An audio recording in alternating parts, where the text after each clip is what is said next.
بسم اللہ الرحمن الرحیم۔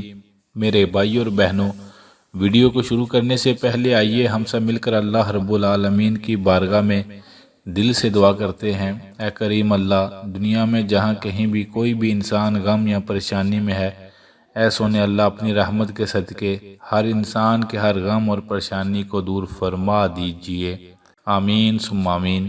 میرے بھائی اور بہنوں، آج ماہ ذی الحج کا پہلا جمعۃ المبارک ہے۔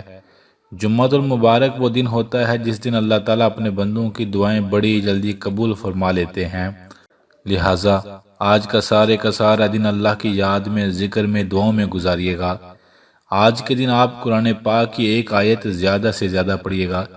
یہ آیت کتنی برکتوں والی، کتنی بہترین ہے، آپ صرف ایک حدیث سن لیں، ساری بات آپ کو سمجھ آ جائے گی۔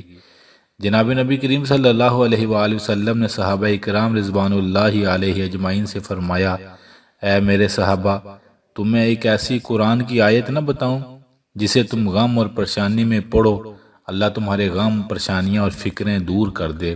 فرمایا کیوں نہیں، آپ ہمیں ضرور بتائیں۔ آپ صلی اللہ علیہ وآلہ وسلم نے فرمایا، اے لوگو، وہ مچھلی والے یونس کی دعا ہے جسے ہم آیت کریمہ کہتے ہیں۔ کون سی؟ لا الہ الا انت سبحانک انی کنت من الظالمین۔ فرمایا، اے لوگو، جب کوئی بندہ دعا سے پہلے یہ پڑھے یا غم یا پریشانی میں پڑھے، اللہ اس کی دعائیں بھی قبول کرتا ہے اور اس بندے پر آئے ہوئے غم اور پریشانیاں بھی دور فرما دیتا ہے۔ اللہ اکبر۔ یہ حدیث کا مفہوم تھا۔ آپ کی زندگی میں چاہے کتنا بھی بڑا مسئلہ چل رہا ہے، آپ صرف اس آیت کو یاد کر لیں، موبائل پر سیو کر لیں، پڑھتے رہیں، بار بار پڑھیں، بار بار اللہ تعالیٰ سے دعا کریں۔ آپ سوچ نہیں سکتے، اگر آپ پڑھتے رہے تو اللہ تعالیٰ ہر غم کو دور کر دے گا۔ یاد رکھیے گا، اس دعا کو انبیاء علیہ السلام غموں اور پریشانیوں میں پڑھتے تھے، اللہ بڑا کرم کرتا تھا۔ آپ بھی پڑھیے گا، بہت فائدہ ہوگا۔ ابھی سے پڑھنا شروع کر دیں۔